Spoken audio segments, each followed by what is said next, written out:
Oiê, é a Elisa de novo e seja bem-vindo à nossa terceira de 4 aulas do nosso mini curso Descomplicando a Cozinha. E eu tô te preparando para ter autonomia na cozinha. E o que isso significa? Significa ter liberdade para criar ou reproduzir pratos sem precisar de receita. E como eu sei que seu dia é muito corrido, eu tô mostrando como otimizar seu tempo, tanto no aprendizado quanto na hora de efetivamente cozinhar.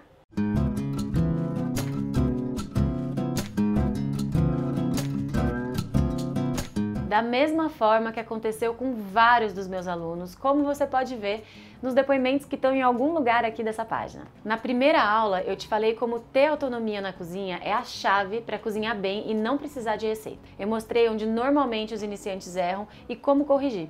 Expliquei a importância de dominar as técnicas que permitem você cozinhar melhor e mais rápido sem perder tempo memorizando receita engessada.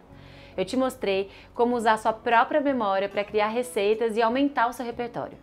Seguindo uma determinada ordem de conteúdos, você vai sim ser capaz de praticar com eficiência e cozinhar cada vez melhor. Já na segunda aula, eu falei sobre a principal dificuldade de quem quer se desenvolver na cozinha, a falta de tempo. Eu mostrei para você os 4 pilares da ação na cozinha que vão te orientar a ganhar tempo e cozinhar de forma mais eficiente e mais saborosa. São eles: o plano de ataque, que dá ordem ao passo a passo que você vai seguir, a organização da bancada, que te dá o fluxo do seu trabalho, o aproveitamento do ingrediente por inteiro para evitar o desperdício e construir sabor, e as substituições para emancipar aqueles que se prendem aos mínimos detalhes das receitas. E o conteúdo foi tão útil que eu estou recebendo mensagem por e-mail e agradecimento de pessoas que já aplicaram o que eu ensinei e já estão tendo resultados reais. E olha que o minicurso nem terminou ainda. Então, caso você não tenha visto alguma dessas aulas, eu sugiro que você pause esse vídeo e clique no link para assistir a aula que você perdeu. Lembrando que esses vídeos são uma sequência, então para você ter o melhor aprendizado é importante que você assista nessa ordem, tá? E aproveita enquanto eles ainda estão no ar, hein? Meu muito obrigada a cada uma das mensagens de agradecimento e de dúvidas. Inclusive, vou responder uma agora, porque muita gente me pergunta sobre os utensílios e o quanto eles ajudam na rapidez dos preparos. E esse é exatamente o tema da aula de hoje. Quais são os utensílios indispensáveis, quais a gente não precisa, mas facilitam a nossa vida, e quais servem apenas como a cereja do bolo, ou seja, para dar aquele toque especial. Vou aproveitar também para dar uma base de preço para te mostrar que não precisa gastar uma fortuna para criar pratos incríveis de forma rápida. Como você já viu nas outras 2 aulas, não precisa ficar repetindo os avisos, né? Modo aula on. Assim como todo hobby, esporte ou prática que você propõe a fazer, na cozinha a gente também tem uma série de utensílios must-have, ou desejáveis, que a gente pode comprar e que vai melhorar o nosso desempenho. Mas é um erro você achar que precisa de muito para cozinhar bem. Pensando nisso, eu dividi os utensílios que eu mais uso na cozinha em 3 categorias, para que você possa decidir até onde você pode investir para cozinhar melhor. Os utensílios indispensáveis, não vou mentir te dizer que você não precisa de nada para cozinhar bem, porque seria muito difícil cozinhar, por exemplo, sem um fogão. Mais importante do que listar meia dúzia de utensílios indispensáveis, eu acho essencial saber usar de forma correta o utensílio. Então estamos falando também de aprimorar o gesto no uso dos utensílios. Vou explicar melhor. Mais importante do que você ter uma frigideira de última geração, é essencial saber a quantidade de ingrediente que você vai colocar dentro dessa frigideira para ter o resultado final que você deseja, mesmo que a sua frigideira em questão seja menos boa. As improvisações podem funcionar muito bem na cozinha se você entende de que forma aquele processo precisaria acontecer. Vou dar um exemplo prático. Eu sempre indico para os meus alunos de terem tamanhos diferentes de panela ou frigideira, porque os gestos que a maior parte das pessoas erram é justamente esse de empilhar muito ingrediente dentro do recipiente, o que leva a uma má cocção do produto em questão, porque ele ferve, enfim, geralmente não dá certo. Então, o caminho mais curto talvez fosse dizer: eu não posso fazer um volume muito grande de comida porque eu não tenho os utensílios adequados. Porém, se você souber que é preciso fazer em levas, esse aparente problema está solucionado. Um problema da minha vida particular que eu vou compartilhar.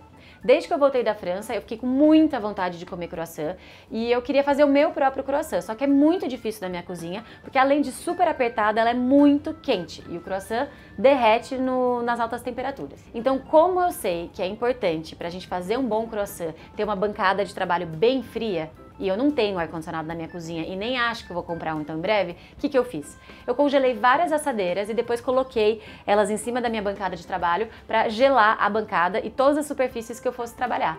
Então, eu meio que resolvi, driblando o problema da limitação física da temperatura da minha cozinha, por uma gambiarra que funcionou super bem, congelar minhas assadeiras. Mas eu ter pensado nessa alternativa é justamente porque eu entendo a técnica e a partir dessa compreensão eu posso improvisar. Croissant precisa de bancada fria, não tenho ar-condicionado, como eu vou resolver? Dito isso, eu vou listar os utensílios mais usados para que você possa tomar essa decisão sobre o seu investimento na cozinha. Bom, então vamos passar para o outro lado da cozinha para deixar essa conversa menos abstrata e eu poder te mostrar como é que a gente usa esses utensílios em questão.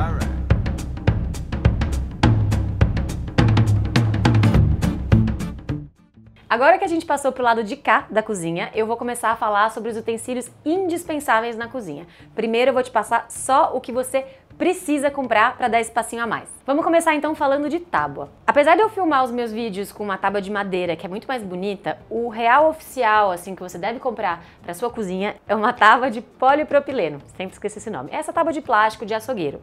Idealmente, se você tiver 4 tábuas é melhor. Uma para pescados, uma para proteínas vermelhas, né, carne vermelha, a outra para legumes e uma última para frutas. Assim você evita de passar sabor de uma coisa para outra e também cai por terra a questão da contaminação cruzada.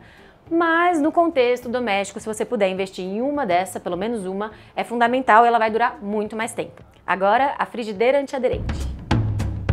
É fundamental você investir numa boa frigideira antiaderente. E isso porque, além de garantir um aspecto mais bonito para o ingrediente que você vai cozinhar, porque ele não vai grudar na panela, você também garante que justamente por não grudar no fundo da panela, você vai ter uma uniformidade de cozimento. Coloquei azeite aqui para esquentar na panela, vamos grelhar nosso salmão e eu vou mostrar para vocês a importância de ter uma frigideira que não gruda. A frigideira antiaderente te ajuda com essa questão visual do ingrediente, mas também para evitar que um pedacinho de pele fique grudado no fundo da panela e esse pedacinho vai ficar caramelizando e às vezes até queimando durante o tempo que você vai cozinhar o salmão. Isso faz com que a gente perca a uniformidade no cozimento, então investir numa boa frigideira antiaderente é um must-have na cozinha. Agora vamos falar de faca. A faca do chefe e a faca de legumes. Se você não puder investir num jogo completo de facas, eu vou te falar para pelo menos ter dois tipos de faca em casa. A primeira é a faca do chefe. A segunda é a faca de legumes, ou faca de ofício.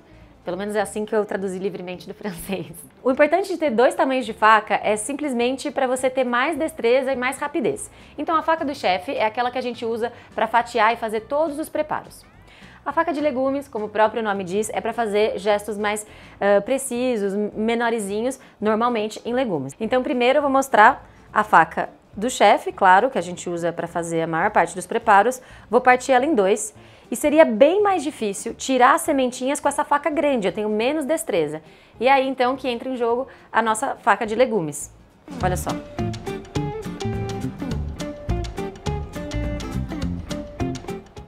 É claro que você poderia fazer esse gesto com a sua faca grande, mas fica bem mais difícil. E como aqui a gente está falando de dar um passinho a mais, investe em ter pelo menos 2 facas diferentes. E aí, a faca do chefe, acho que você já conhece, né? Ela é para fatiar todo tipo de preparo que a gente for fazer. Então, a faca que eu gosto de usar tem essa ponta mais reta. Você também pode achar ela com a ponta mais embicada assim. Eu gosto desse tipo de ponta porque eu acho que ela dá um apoio legal pra gente poder fatiar com mais facilidade fazendo esse gesto assim, ó. Esse movimento meio circular. Mas se você tiver a de ponta, também funciona. É importante investir em uma peneira de inox, que é um utensílio super simples, mas super pouco mencionado. Além do clássico uso de peneirar, por exemplo, uma farinha, o que a peneira ela faz? Ela transforma uma mistura que está granulosa em um resultado mais homogêneo, porque ela justamente dissolve, né, esmaga os grãos e o que você tem no resultado final é uma mistura homogênea. Então, por exemplo, para você fazer um purê, você poderia passar a batata cozida já pela peneira para ter um purê mais lisinho. Ou ainda, se você quer fazer uma vinagrete vegetal, você pode fazer o suco batendo num mixer de mão e depois coando para ficar só com o caldo. E a polpa, achar um outro uso para ela. A peneira, ela realmente é um utensílio de autonomia na cozinha. Então, vamos lá ilustrar? Quem gosta de confeitaria, sobretudo, precisa investir numa peneira para evitar os gruminhos.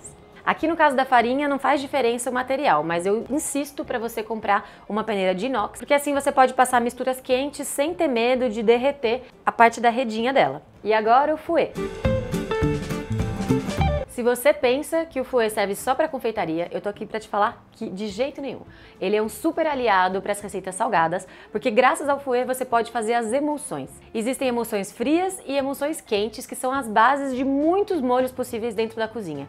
Só que eu não posso me estender muito sobre esse assunto, então se você quiser saber mais sobre isso, já fica ligado que eu tenho um treinamento fechado onde eu posso falar mais sobre esse detalhe. Então, para resumir, o fouet serve para incorporar ar numa mistura e alterar a textura do ingrediente final. Então aqui no caso a gente tem a clara do ovo, bem viscosa, líquida, e aí graças ao nosso fouet a gente vai transformar essa textura. Então vamos batendo.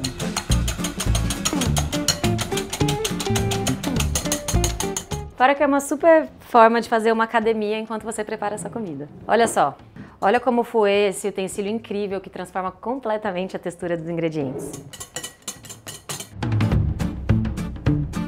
Também é indispensável investir numa boa assadeira.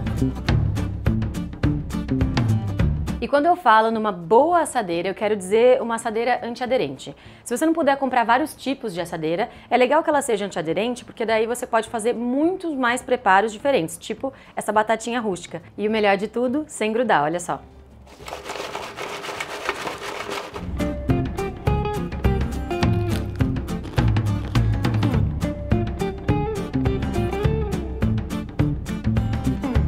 Agora eu quero falar dos meus queridinhos, esse meu jogo de bowls. Eu gosto de dois materiais, inox ou vidro.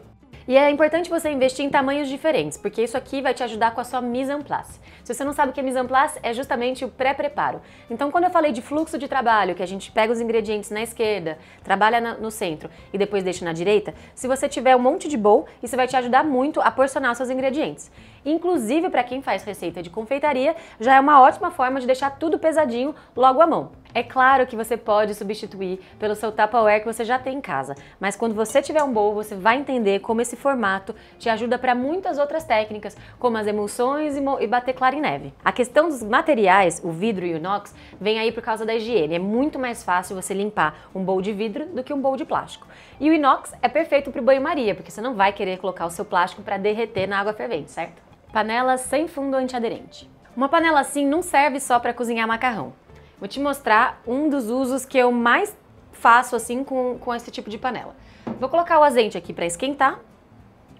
Em seguida, vou colocar umas aparas de frango. Aqui eu estou usando a carcaça. Olha só, é graças a essa panela que não tem o fundo antiaderente que a gente pode criar essa sujeirinha do fundo. Olha só. E é essa sujeirinha que vai possibilitar a gente de fazer a base do nosso molho, por exemplo. Então, se ela tivesse um fundo antiaderente, essa sujeirinha nunca teria se formado e a gente não poderia dar esse passinho a mais. Vem cá ver. Olha só.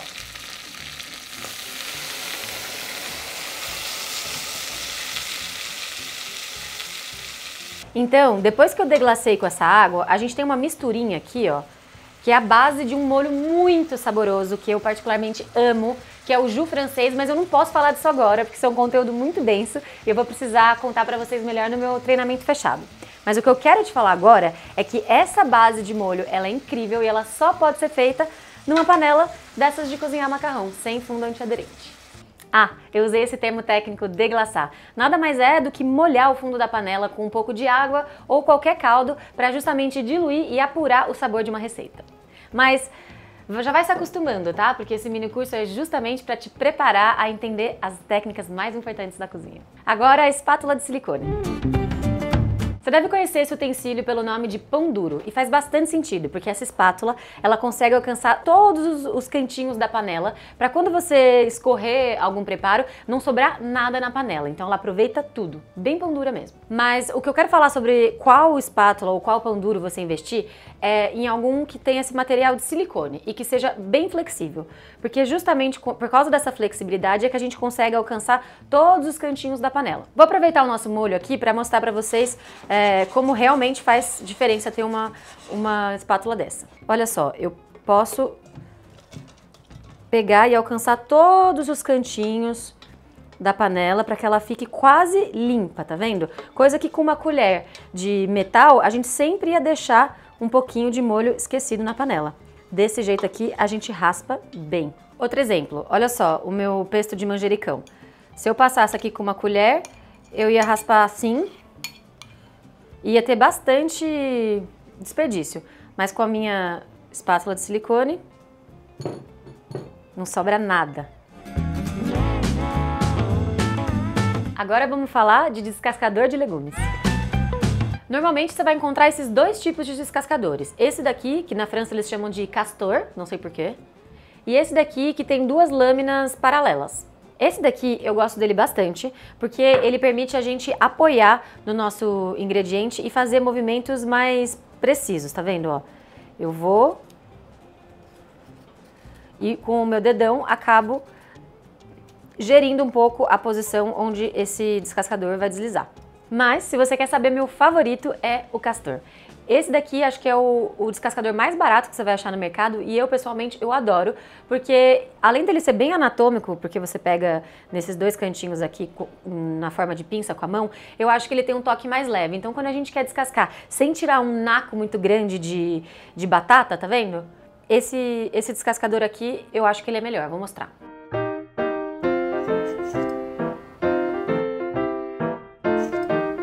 Essa daqui foi a casca feita com o descascador de lâminas paralelas e esse daqui com o que eu tô chamando de castor. Tá vendo que tem bem menos batata de um lado do que do outro?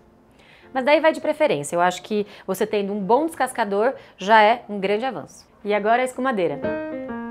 Bom, a escumadeira vocês sabem, é para ajudar a gente a poder tirar o excesso de óleo das frituras que a gente faz. O bom da escumadeira não é só para esse preparo, mas também para quando a gente estiver, por exemplo, grelhando uma proteína mais delicada, tipo peixe. Você pode usar a escumadeira para pegar o filé de uma vez, sem ter que usar uma colher e acabar correndo o risco de quebrar o seu filé do peixe, porque você não conseguiu a uniformidade ali. Aqui eu fiz um pastelzinho de vento, só para mostrar para vocês como a escumadeira, ela realmente influencia no resultado final de uma fritura, porque eu acho que o principal problema de uma fritura mal feita é o excesso de óleo que ninguém precisa nem quer comer, certo? O ideal seria eu escorrer esse pastelzinho direto para um papel toalha, mas aqui eu quero mostrar para vocês como usando só a escumadeira a gente consegue evitar a maior parte do óleo. Olha só, bem pouquinho óleo que sobra do pastel. Bom, conforme eu fui mostrando para vocês os utensílios indispensáveis para a cozinha, a minha equipe procurou uma média de preço. Então na tela apareceu para você o preço mais ou menos dos utensílios, nem dos melhores, nem dos mais chumbregas. Quer dizer, a gente pegou uma média aí de preço para você entender que com menos de R$500 você vai poder comprar tudo o que você precisa para cozinhar bem e rápido. Gente, é claro que eu já estou partindo do pressuposto de que você tem um fogão, um forno, uma geladeira e uma pia. Mas lembrando, aqui na minha casa eu tenho uma placa com 2 induções apenas, então você não precisa de uma cozinha super high-tech para fazer nenhum dos preparos que eu vou te ensinar aqui. Só ter uma cozinha básica, investir por volta de R$500, você vai ter tudo que você precisa para dar esse passinho a mais comigo. Dito isso, agora a gente vai falar dos utensílios que não são indispensáveis, mas que se você puder investir, eles vão te fazer ganhar muito tempo. O primeiro deles é a faca de tornear. A faca de tornear é essa faquinha levemente curvada que tem uma ponta bem precisa e que serve para você não só tornear legumes, que é uma técnica que eu vou falar lá mais pra frente no meu treinamento fechado, como também é uma super aliada para você descascar alguns ingredientes, tipo cebola, a laranja, qualquer cítrico, porque essa parte curvada vai possibilitar a gente fazer um gesto muito mais preciso. Agora, a velha mandoline de guerra. Gente, esse utensílio tem uma super cara de ser vagabundo, mas ele não é. Ele custou inclusive meio caro, ele custa uns R$200, você pode comprar na Liberdade em São Paulo ou pela internet. E esse aqui, que tem essa carinha bem chumbrega, ele é simplesmente o melhor. Ele é o mais simples e o melhor. E no que ele te ajuda? Não só a fazer cortes homogêneos e regulares, como você vai ganhar muito tempo caso você tenha, por exemplo, que fatiar 1 quilo de cebola para fazer uma cebola caramelizada, por exemplo. Então você imagina, aqui, para cortar essa cebola, eu ia precisar cortar no meio, e em seguida começar a fatiar, e isso ia demorar algum tempo, certo? Agora, com a mandoline, é só tomar cuidado para não levar um tampão do dedo mas você vai ganhar muito mais tempo de fatiar ela assim. Lágrimas à parte, eu quero chamar a atenção para o fato de que a Mandoline, além de te fazer ganhar tempo, te dá muita regularidade, porque todas as fatias vão ficar perfeitamente iguais. Eu sei que é difícil investir em ter muitos processadores diferentes, mas esse mixer de mão dá muito conta do recado para várias atividades na cozinha. Inclusive, no caso do fouet, quando a gente vai emulsionar alguma mistura, se você estiver preguiçoso, o mixer de mão pode cair muito bem como ajuda. O legal de investir num mixer assim de inox é que você pode usar ele diretamente na panela quando a gente quiser deixar algum creme bem lisinho. Aqui eu estou incorporando uma mistura para deixar ela bem homogênea. Então, em vez do fouet, prefiro o mixer e é um utensílio relativamente barato. Tá, mas você deve estar se perguntando, como é que eu ganho tempo por ter um mixer? Bom, imagina se você estivesse fazendo uma sopa e tivesse que tirar a sopa da panela, colocar no liquidificador, processar e daí voltar para a panela para reesquentar. Com o mixer de mão, você faz isso direto na panela, ganha tempo, suja menos coisa e não corre o perigo de se queimar com uma sopa. Tamanhos diferentes de panela. O importante de ter tamanhos diferentes de panela, se você puder investir, é justamente em ganhar tempo. Por quê? Se você for fazer uma pequena quantidade de macarrão, não tem por que esquentar uma panela grande dessa para fazer um volume mínimo. Você vai demorar um monte de tempo para esquentar uma super quantidade de água, sendo que você só precisa de um pouco, porque você está fazendo uma porção. Então, você pode usar, por exemplo, essa daqui. Outro exemplo que fica bem claro é quando a gente quer, por exemplo, fazer risoto para uma maior quantidade de pessoas. Se a gente usar essa panela pequenininha aqui, a gente provavelmente não vai ter nem espaço para esse arroz crescer e vai ficar mexendo ali de forma meio tímida. Enquanto que se a gente usar uma panela dessa grande, a gente pode realmente fazer um gesto grande na panela e aproveitar toda a superfície para fazer um preparo que é para mais gente. Então faz muita diferença você não empilhar um monte de ingrediente numa panela pequena e usar um tamanho adaptado para maiores quantidades, assim como você ganha muito tempo em usar um recipiente menor para fazer preparos de menor quantidade. A gente já falou dos utensílios indispensáveis para a cozinha. Em seguida, eu falei para vocês desses utensílios que dão uma ajudinha a mais e que fazem você ganhar tempo. E agora eu vou falar dos utensílios profissionais, aqueles que você vai investir, se puder, para dar um super passo a mais junto comigo. Agora eu reuni aqui alguns dos utensílios profissionais que eu mais gosto. Vou começar a explicar cada um deles. Essa daqui é a grade para descanso. Ela serve tanto para você fazer sobremesas que precisam ter um certo apoio para a gente fazer glaçagens, quanto para descansar a carne e chegar no ponto perfeito. Se você não sabe o que é glaçagem, já procura lá no meu canal do YouTube. Eu fiz um vídeo sobre a tartelete e eu uso essa gradinha aqui para fazer uma cobertura incrível para minha sobremesa, que é justamente a glaçagem. Depois, se você der aquele passinho a mais profissional dentro da cozinha, você vai aprender a fazer pão, massas, tortas. E aí você vai precisar investir numa boa faca de pão, porque a pior coisa que você pode fazer para o seu tempo na cozinha é preparar um pão incrível e depois cortar com uma faca que não tem serra, porque você vai acabar com o seu pão. Depois eu vou te sugerir de comprar esse ralador que chama Microplane. Tem de outras marcas, mas essa é a que eu mais gosto. Ele serve para você ralar muito, muito fininho. É o segredo de um bom risoto untuoso e também perfeito para você tirar zestes de limão ou qualquer outra fruta que tenha casca aromática. Todo mundo que me segue sabe que eu sou a louca da peneira, então aqui eu vou mostrar duas das minhas favoritas. Já te mostrei a peneira básica, que é indispensável na cozinha, mas se você puder dar um passinho a mais, te aconselho a comprar um chinois. Chinois, deve chamar chinois por causa que parece um chapéu de chinês, talvez? Não sei. Mas essa peneira é super fina, que faz com que você tenha um resultado mega uniforme, sem nenhum gruminho. Depois eu vou te sugerir alguns aros. Eu aqui selecionei esse furadinho, que é perfeito para tortas. Inclusive, no mesmo vídeo que eu falo da tartelete, eu uso esse aro aqui. Então, para você fazer preparos individuais e mais sofisticados na confeitaria. E ainda separei dois outros tipos de aro para mostrar que eles também servem para você dar um passinho a mais no empratamento. Eu tenho uma sequência de vídeos sobre salmão unilateral no meu canal do YouTube, onde eu mostro como você pode usar esses aros para dar um passo a mais no empratamento e deixar como nos restaurantes. Depois tem esse outro utensílio que é um super coringa, essa espátula flexível.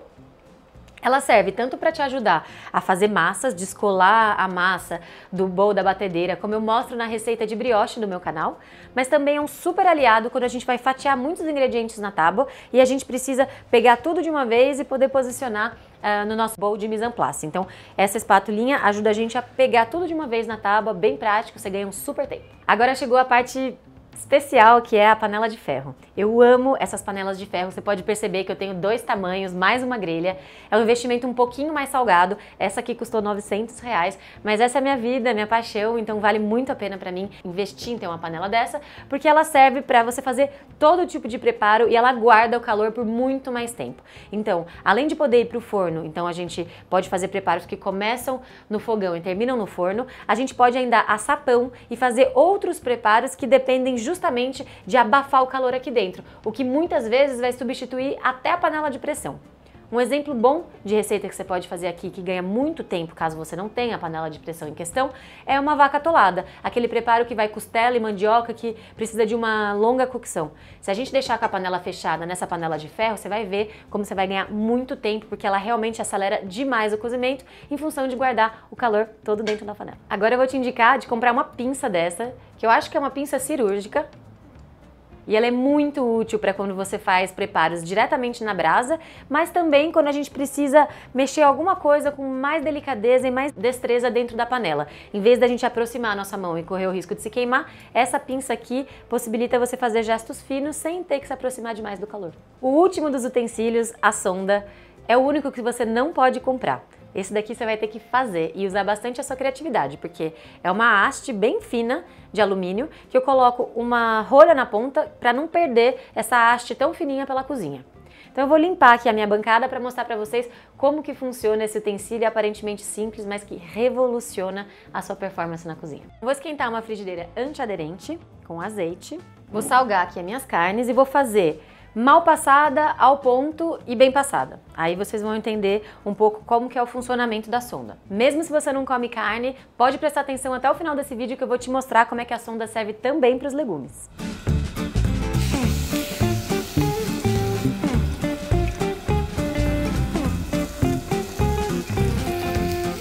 Agora é importante colocar a carne para dar uma repousadinha, mas esse não é um vídeo sobre cozimento de carne, tá? Eu quero só mostrar como é que funciona a sonda. Desliguei aqui o fogo e aí eu vou finalizar esse cozimento no forno. Mas primeiro eu vou mostrar pra vocês como que tá a carne mal passada. Vou colocar essa daqui aqui e essas aqui vão pro forno para finalizar o cozimento. Agora como funciona a sonda? A gente vai colocar ela dentro da carne, no sentido longitudinal, então a gente vai colocar ela aqui pela lateral e vamos tentar chegar até o meio da carne, deixar coisa de 2 segundinhos e aí levar para uma área sensível do nosso corpo, que eu vou te mostrar 3 possíveis. Ou aqui em cima no bigode, ou aqui embaixo, ou se você tiver nojinho, aqui nessa parte da mão, onde a gente consegue sentir bem a temperatura. Tá frio, tá morno, tá pelando de quente? Então vamos lá. Coloco aqui dentro, deixo 2 segundinhos, tiro e levo para cá. Aqui no caso, ela tá bem mal passada, então ela tá com uma temperatura morninha para quase fria, não tá gelada, porque gelado é cru. Então você vai começar a se acostumar com a temperatura que você vai sentir. Eu gosto de usar o meu bigodinho. Gente, atenção para não colocar essa sonda e tirar muito rápido. Eu falei 2 segundos, mas talvez seja 3 ou mais. O que a gente precisa assegurar é que essa sonda dentro da carne vai transferir calor com a própria proteína para a hora que a gente levar aqui, de fato, ela tá mostrando a temperatura da carne e não simplesmente colocar e tirar muito rápido, tá? Deixa aí 3 segundos para mais para ter tranquilidade. Agora eu tirei as 3 carnes do forno e eu vou mostrar para vocês a diferença de cada cozimento que tem a ver com essa temperatura que a gente leva aqui pro bigodinho. Então eu já sondei a mal passada para vocês, agora eu vou sondar essa que tá ao ponto, então vou deixar meus 3 segundinhos, igual eu fiz com essa, levar para cá para conferir e daí eu já sinto uma temperatura bem mais quentinha, bem mais gostosa, tipo água de banho. E por último vou mostrar a carne bem passada, então de novo a gente não coloca aqui em cima, a gente tenta pegar pelo sentido longitudinal, justamente para pegar uma referência maior. Já dá até para ver pela resistência dela tá mais dura, que ela tá bem passada. E aí é hora de queimar o bigode e levar para cá. Nem consigo encostar direito porque tá bem quente e essa é a bem passada. Vou cortar para conferir. Então, recapitulando, essa aqui que tá de morna para fria é a mal passada. Vou cortar e mostrar para vocês.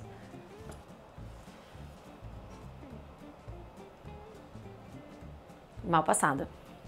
Agora, essa daqui que já estava mais quentinha, a aguinha de banho, é ao ponto. Tá vendo? Levemente rosada, mas bem mais cozida que essa. Então aqui ela tá mal passada, bem mais avermelhada, com a temperatura mais branda. E aqui, já mais pro morno quente, ao ponto. E por fim, a bem passada que queimou meu bigode. Não é exatamente o ponto de cozimento que eu mais gosto, mas tem muita gente que eu sei que só come carne assim, ó, bem passada. Dá até pra passar mais, mas eu não vou cometer essa heresia. Então aqui recapitulando, mal passada, ao ponto, bem passada. Então a sonda te ajuda justamente a entender a relação cozimento-temperatura. Aqui na mal passada a gente está falando de um morno para frio, no ao ponto a gente está falando de morno bem gostosinho e bem passado a gente está falando de bem quente.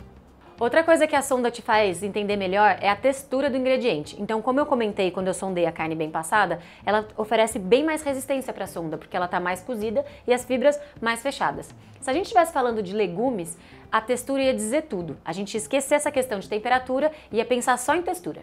Então, se eu tiver uma abobrinha grelhando e eu espetar ela, se ela estiver oferecendo muita resistência e quando eu levantar essa sonda, a abobrinha continuar presa na sonda, quer dizer que ela está muito dura, ou seja, crua ou pouco cozida. Se quando a gente espetar, ela já logo cair sem oferecer nenhuma resistência, tipo super mole, quer dizer que ela está cozida demais, ou super cozida, se é assim que você gosta de comer. Agora, se você espetar essa abobrinha, ela subir e em seguida cair, mas oferecer uma pequena resistência, lá você tem uma abobrinha al dente perfeita, do jeito que eu gosto de comer. Bom, já expliquei um pouco dos utensílios indispensáveis, os queridinhos e os profissionais. Já te mostrei até como é que usa a sonda e de quebra falei um pouco sobre cozimento de carne. Agora eu vou passar para o lado de frente da bancada para a gente terminar a nossa aula. A importância da gente falar sobre os utensílios está justamente em mostrar que eles são uma grande ajuda, mas que eles não devem ser vistos como limitantes para a gente se desenvolver na cozinha. Eu decidi listar esse grau de necessidade dos utensílios na cozinha porque eu entendo que tem muita gente que pode investir em ter utensílios que vão te ajudar a ganhar ainda mais tempo ou facilitam uma atividade, mas não é todo mundo, então a gente pode dividir por grau de necessidade. Mas se a gente pensar no fio condutor da nossa metodologia, que é pensar na técnica, eu vou te convidar a entender para que serve cada utensílio e no que ele pode te ajudar a cozinhar melhor. E então, se for preciso, você vai poder improvisar para se arriscar em receitas que exigem algo que você talvez não tenha, como eu contei na minha aventura para fazer o croissant. Eu tenho recebido as suas mensagens e os seus e-mails perguntando sobre onde conseguir mais conteúdo.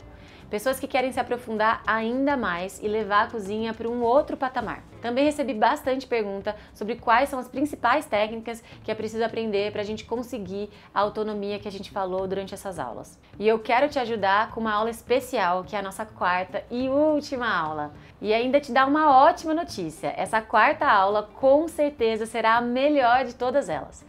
Nela eu vou te ensinar uma estrutura detalhada, uma trilha do conhecimento, ou seja, a ordem de técnicas que você precisa seguir para se tornar um bom cozinheiro ou cozinheira completa. E para fechar com chave de ouro, pois é a consolidação de todos os aprendizados dos últimos anos, é o checklist do meu método. Eu criei esse método pensando em todos os níveis. Eu já testei e eu sei que funciona, mesmo para quem está começando agora a se aventurar no mundo da cozinha. Então foram anos e anos de prática e milhares de alunos. E qual que é a boa notícia? É que você não vai precisar investir anos da sua vida para descobrir essas técnicas e nem investir os mais de 300 mil reais que eu já investi em treinamentos da minha formação. Eu realmente quero você comigo nessa turma e eu vou criar uma situação única onde o investimento não vai ser uma barreira para você. Você viu que não é impossível brilhar na cozinha, só precisa saber o caminho certo. E eu vou te mostrar exatamente qual é esse caminho na nossa última aula, que vai ao ar segunda-feira, 9 horas. Não importa seu nível, na próxima aula você vai aprender como é ter liberdade na cozinha, seja de tempo ou de criatividade. Nessa próxima aula você vai ter a oportunidade de participar do meu treinamento fechado, o Elisa Ensina, que conta com o meu suporte pessoal e da minha equipe, que eu realmente vou pegar na sua mão e te mostrar como fazer receitas que abrangem todas as técnicas necessárias para a sua evolução. E é por esse suporte pessoal que as vagas são limitadas, então se você quiser participar, fica ligado na sua caixa de e-mail na segunda-feira às 9 horas. E eu te garanto que na próxima aula você vai estar cozinhando muito mais rápido e você já vai ter autonomia para fazer algumas substituições e associações de sabor sem precisar de receita. É só seguir o passo a passo que eu vou te mostrar na próxima aula. Então deixa aqui embaixo as suas dúvidas, façam seus comentários, me deixa saber tudo o que vocês estão achando sobre esse mini curso que logo vai acabar e as aulas vão sair do ar. Se você ainda não assistiu as outras, os links estão nessa página aqui e aproveita para compartilhar esse conteúdo com quem você acredita que vai se interessar. Dá para maratonar os vídeos no final de semana enquanto essa última aula não sai. Te vejo na segunda-feira, não perde essa chance!